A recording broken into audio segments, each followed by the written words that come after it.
Bapak Ibu sekalian, selamat datang di kelas pajak Cortex ya. Kali ini kita sudah berada di tahap kelas pajak Cortex eksternal tahap kedua.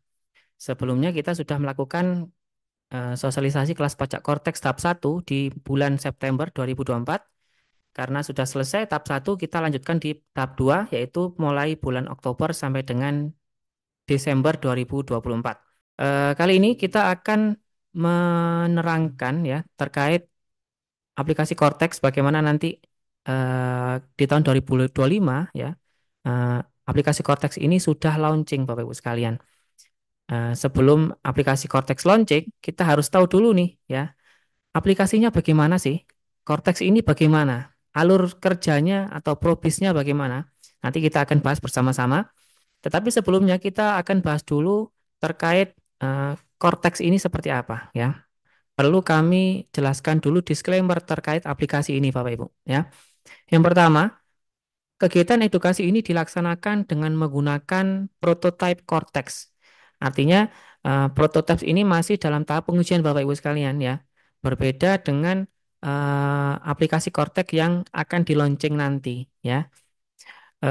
Tentu saja karena masih prototipe mungkin ada satu dua hal yang masih belum sempurna Bapak Ibu sekalian. Jadi harus dimaklumi ya.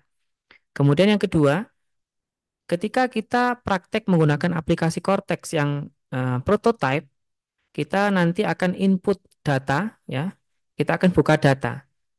Ketika kita input data dan menambah data, kemudian mengubah data, jangan khawatir, data yang dipakai dalam aplikasi Cortex prototype ini merupakan data khusus yang bersifat sementara, Bapak Ibu, dan tidak terhubung dengan database sistem inti DJP dan tidak mencerminkan data sebenarnya, ya. Jadi jangan khawatir ketika kita nanti akan menggunakan aplikasi prototype ini, kita lakukan input data, dan karena ini sifatnya adalah coba-coba, jangan khawatir, waduh nanti data saya jadinya banyak yang salah. Tidak, tidak seperti itu Bapak Ibu. Untuk aplikasi prototype ini berbeda database-nya dengan aplikasi yang sebenarnya ya. Kemudian Cortex ini merupakan sistem administrasi layanan Direktorat Jenderal Pajak yang tujuannya adalah memberikan kemudahan bagi wajib pajak ya. Kemudian Cortex ini mengintegrasikan berbagai layanan yang selama ini telah disediakan di DJP seperti DJP Online, Innova, dan seterusnya. Jadi tadi saya sudah sampaikan bahwa Cortex ini lebih mudah Bapak Ibu sekalian. Ya, kenapa? Sebagai contoh saja, untuk PKP atau pengusaha kena pajak, ketika mau lapor SPT itu paling tidak ada 3 aplikasi yang berbeda Bapak Ibu. Ya, ketika mau meminta nomor seri maka harus menggunakan Innova. Ketika membuat faktur pajak maka harus menggunakan e-faktur desktop. Ketika mau lapor SPT masa PPN maka menggunakan web e-faktur ya. Mau lapor SPT tahunan maka menggunakan DJP online. Jadi aplikasi-aplikasi yang berbeda ini tentu saja akan menyulitkan wajib pajak. Ini saya harus menggunakan yang mana dan seterusnya. Nah, dengan adanya Cortex ini diharapkan wajib pajak menjadi lebih mudah. Kenapa? Karena semua layanan perpajakan itu diintegrasikan menjadi satu, yaitu di aplikasi Cortex ini. Kemudian Cortex memiliki 2 tampilan, Bapak Ibu ya, yaitu tampilan untuk petugas pajak dan wajib pajak. Jadi nanti wajib pajak kita akan praktekkan bersama-sama. Kemudian contoh misalkan wajib pajak eh, mengajukan permohonan non efektif atau non aktif ya. Maka permohonan itu akan langsung masuk ke Cortex versi petugas pajak ya. Untuk apa? Untuk dilakukan verifikasi atau penelitian. Dalam hal setelah diteliti permohonan wajib pajak memenuhi syarat, maka akan dilakukan approval ya, dan seterusnya. Kalau misalkan tidak memenuhi syarat ya ditolak, Bapak Ibu sekalian. Kemudian eh, untuk wajib pajak tersedia portal wajib pajak yang memberikan kemudahan pembuatan akun wajib pajak dalam rangka memberikan kenyamanan akses layanan digital yang terintegrasi dan terpersonalisasi sesuai dengan kebutuhan wajib pajak. Kemudian melalui akun wajib pajak, pelaksanaan hak dan pemenuhan kewajiban wajib pajak seperti pendaftaran, pembayaran, pelaporan, dan berbagai pengajuan permohonan dapat dilakukan secara digital borderless, termonitor, dan terintegrasi. Jadi, contoh misalkan Bapak Ibu mau melakukan pendaftaran NPWP. Saat ini itu melalui website IREK ya Bapak Ibu sekalian ya, irek.pajak.go.id.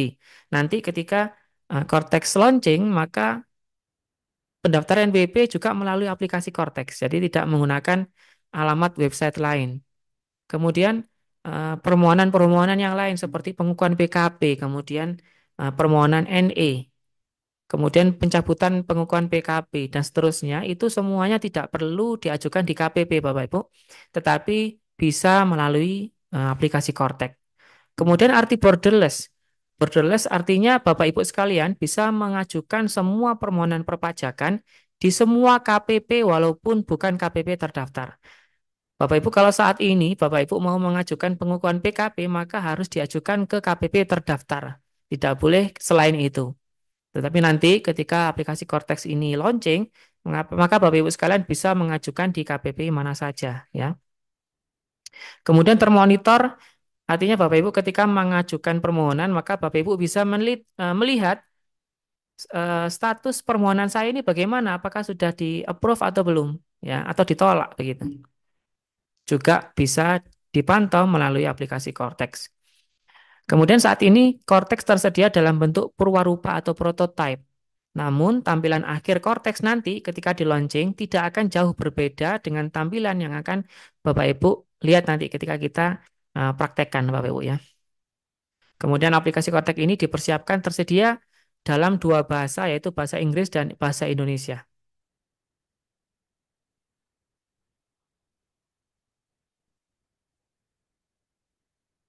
Baik.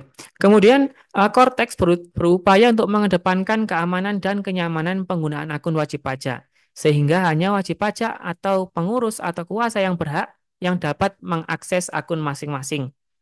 Kemudian, tidak ada penggunaan satu akun secara bersama yang berimplikasi tidak dimungkinkan lagi sharing password. Jadi, kalau saat ini ya, katakanlah untuk login DJP online WP Badan, maka bisa jadi yang login itu adalah beberapa pegawai Bapak Ibu. Contoh, misalkan admin pajaknya ada 5, maka orang 5 inilah yang bisa mengakses akun DJP online WP Badan. Ketika nanti Cortex launching, maka hal ini tidak dimungkinkan lagi Bapak Ibu ya.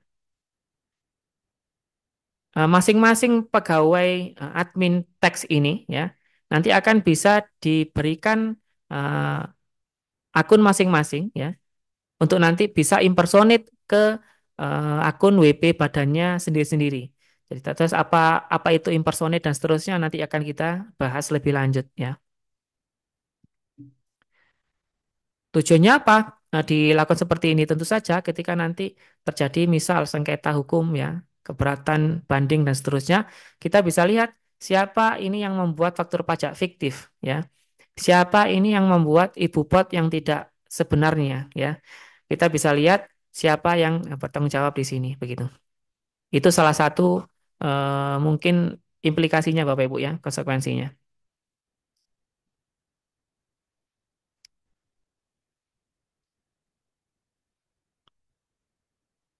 Kemudian pelaksanaan hak dan kewajiban oleh wajib pajak badan dan atau instansi pemerintah ini hanya dilakukan melalui WPOP yang ditunjuk sebagai PIC utama. Jadi nanti yang bisa membuat faktur pajak, kemudian yang bisa membuat ibu pot atau SPT masa, SPT tahunan itu adalah melalui login WPOP Bapak Ibu yang ditunjuk sebagai PIC utama. Atau dapat juga dilakukan oleh wakil atau kuasa atau PIC tempat kegiatan usaha yang telah diberikan akses. Jadi berbeda dengan DJP online Bapak Ibu. Ketika Bapak Ibu DJP online login menggunakan NPWP Badan maka bisa membuat ibu pot dan seterusnya menggunakan login NPWP Badan. Tetapi nanti ketika Cortex launching login NPWP Badan itu tidak bisa melakukan administrasi apapun Bapak Ibu, hanya bisa menunjuk PIC, kemudian kuasa dan memonitor saja. Ya, dia hasil oh ini PIC ini membuat e-faktur, membuat bukti potong dan seterusnya. Sementara yang bisa melakukan pembuatan e-faktur, SPT masa PPN, kemudian ibu pot, SPT masa unifikasi, itu hanya PIC yang ditunjuk oleh login NPWP badannya, ya.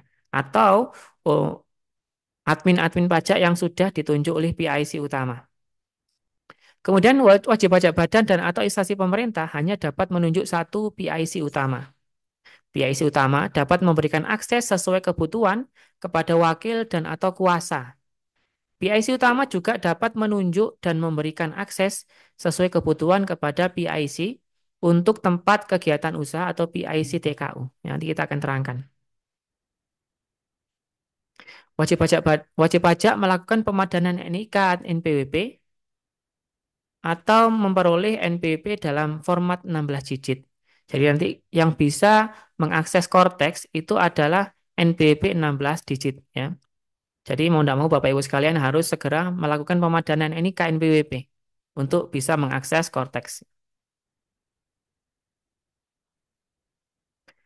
Kemudian wajib pajak memastikan akun layanan perpajakan saat ini atau DJP online aktif dan pastikan data-data pada DJP online berikut lengkap, update, dan valid. Kenapa? Karena ketika aplikasi Cortex launching, maka data-data yang ada di DJP online akan diangkut semuanya ke aplikasi Cortex, ya. Apa saja? Identitas utama wajib pajak, kemudian nomor ponsel kontak wajib pajak, alamat email wajib pajak, kemudian identitas penanggung jawab atau IC utama berupa email dan nomor ponsel aktif, kemudian data daftar WP cabang dan dokumen pendirian. Apabila data-data ini tidak valid, katakanlah eh, direkturnya ganti, ya, atau emailnya email lama yang tidak bisa diakses lagi, atau nomor ponselnya sudah ganti, maka ketika aplikasi Cortex launching dan data-data yang salah tadi diangkut, maka Bapak Ibu sekalian akan kesusahan ketika akan mengakses Cortex, ya. Mungkin harus ke kantor pajak dan seterusnya, ya. Tetapi tentu ini akan menyulitkan, ya. Jadi tolong sebelum akhir tahun 2024 segera cek DJP online-nya masing-masing, dicek apakah email sudah sesuai, kemudian nomor ponselnya sudah sesuai, PIC-nya sudah sesuai, dan seterusnya. Apabila tidak sesuai, segera ajukan permohonan perubahan data ke KPP Pratama terdaftar, ya. Demikian untuk pengenalan Cortex di awal, ya, Bapak Ibu sekalian. Kita akan lanjutkan nanti untuk bagaimana menu-menu di aplikasi Cortex ini.